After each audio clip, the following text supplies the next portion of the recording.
Hello बच्चों, so let's read the question. The question says which of the following is true regarding the given electron transport chain. दिया हुआ है ubiquinone to cytochrome C to cytochrome AA3 and to finally oxygen. So first option is ubiquinone to cytochrome C is hydrogen absorbing site या H plus absorbing site.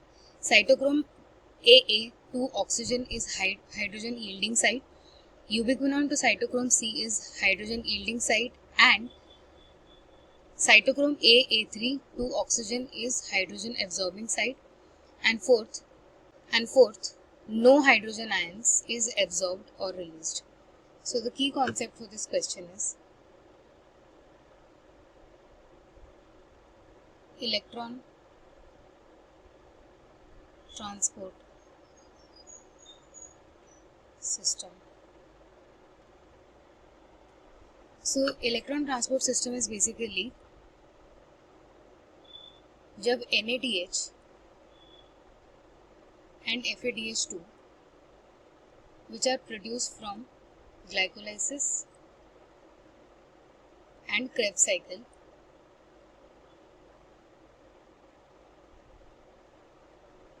जब NADH और FADH2 को oxidise करा जाता है and the electrons are transported through the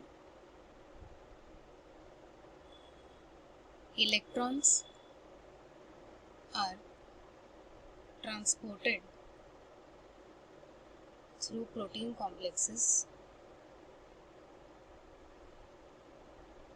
The electrons are transported through the protein complexes and finally to oxygen.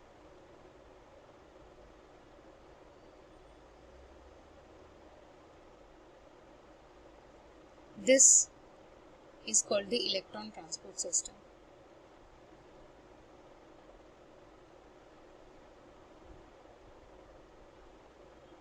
Electron transport system basically एक cluster of redox reactions होता है.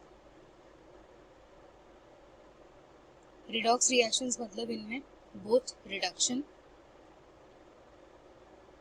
And oxidation होता है. Oxidation is addition of oxygen या removal of hydrogen and reduction is addition of hydrogen और removal of oxygen. So coming to the electron transport chain के steps. Electron transport chain में total 4 complexes होते हैं. Complex 1, 2, 3 and 4. So complex 1 का नाम is also NADH dehydrogenase. There is ubiquinone in the middle.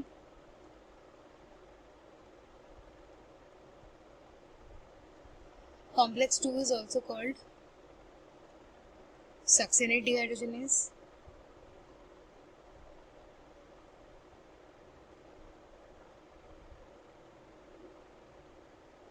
Complex 3 is called the cytochrome BC1.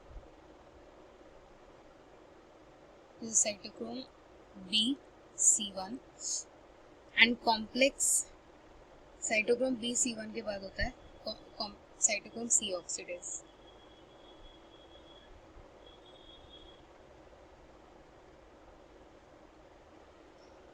So basically electron is transported in this way from NADH to complex 1. complex 1 से ubiquinone पे, complex 2 पे FADH release करता है electrons. FADH2 ये यूबिक्विनोन पे जाते हैं. ये सारे इलेक्ट्रॉन्स यूबिक्विनोन से कॉम्प्लेक्स BC1 में आते हैं, फिर कॉम्प्लेक्स C में आते हैं एंड फाइनली ATP सिंथेटेज में आते हैं. So let's come to the steps of this. सबसे पहला जो स्टेप होता है इसमें NADH releases electrons to complex 1. तो कॉम्प्लेक्स 1 अगर इलेक्ट्रॉन एक्सेप्ट कर रहा है, that means this will be reduced and FADH2 से जो इलेक्ट्रॉन्स होते हैं वो जाते हैं कॉम्प्लेक्स 2 की तरफ, which is the succinate dehydrogenase complex. That means complex 2 भी रिड्यूस हो रहा है, और यही दोनों इलेक्ट्रॉन्स अब चले जाते हैं यूबिक्विनोन पे। ये दो इलेक्ट्रॉन्स ट्रांसफर, ये दोनों NADH और FADH2 के इलेक्ट्रॉन्स ट्रांसफर हो जाते हैं यूबिक्विनोन पे, which is present in the intermembrane space.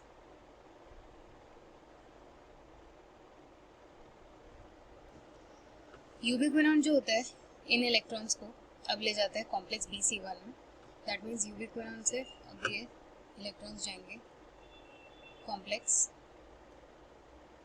Cytochrome BC1 में। साइटोक्रोम BC1 के बाद एक और साइटोक्रोम होता है which is called the cytochrome C, which is mobile and present in the intermembrane space. So complex BC1 से इलेक्ट्रॉन्स अब जाते हैं साइटोक्रोम C में, which is in the intermembrane space. Cytochrome C से ये फाइनली जाते हैं कॉम्प्लेक्स 4 में, दैट इज साइटोक्रोम। इसको साइटोक्रोम A3 भी बोलते हैं because it contains A and A3 सब यूनिट्स। फर्दर साइटोक्रोम यहाँ पे जो इलेक्ट्रॉन्स होते हैं उसको एक इलेक्ट्रॉन्स यहाँ पे प्रेजेंट होते हैं साइटोक्रोम A3 के पास या साइटोक्रोम C ऑक्सीडेज के पास। अब ये इलेक्ट्रॉन्स दे देता है final electron acceptor, that is the oxygen. Oxygen इसका फाइनल इलेक्ट्रॉन एक्सेप्टर होता है एंड ऑक्सीजन के साथ ये इलेक्ट्रॉन्स बाइंड करके ये इलेक्ट्रॉन्स रिएक्ट करते हैं ऑक्सीजन के साथ and also 2 H+ ions react with this to form 1 molecule of H2O. So final electron acceptor हमारा ऑक्सीजन होता है जो साइटोक्रोम A3 ऑक्सीजन को अपने इलेक्ट्रॉन्स डोनेट कर देता है। जब ऑक्सीजन ने इलेक्ट्रॉन एक्सेप्ट किया उस दौरान उसने हाइड्रोजन आयंस भी एब्जॉर्ब किए। सो ये हो गया hydrogen absorption site.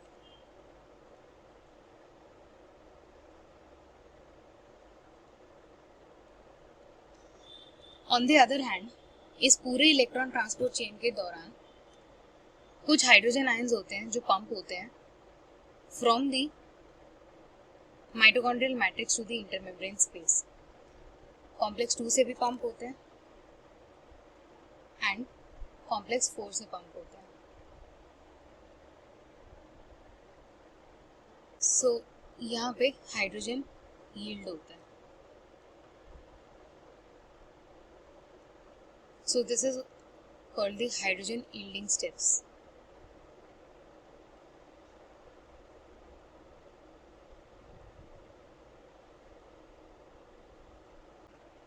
So coming back to the question में पहला ऑप्शन दिया हुआ है ubiquinone to cytochrome C is hydrogen absorbing. हमने देखा हाइड्रोजन एब्जॉर्ब सिर्फ लास्ट स्टेज में होता है जब ऑक्सीजन के पास इलेक्ट्रॉन्स एब्जॉर्ब होते हैं, ये हाइड्रोजन को भी एब्जॉर्ब करता है। बाकी सारे के सारे स्टेप्स में हाइड्रोजन जो है यील्ड होता है इंटरमेम्ब्रेन स्पेस में। So this is wrong. So cytochrome AA to oxygen is hydrogen yielding site, no it is absorbing. Third, ubiquinone to cytochrome C is hydrogen yielding, which is right, and cytochrome A3 to oxygen is hydrogen absorbing, which is also right. No hydrogen is absorbed or released, which is wrong. So the final answer for this question is option C. Hope you understood well. Best of luck.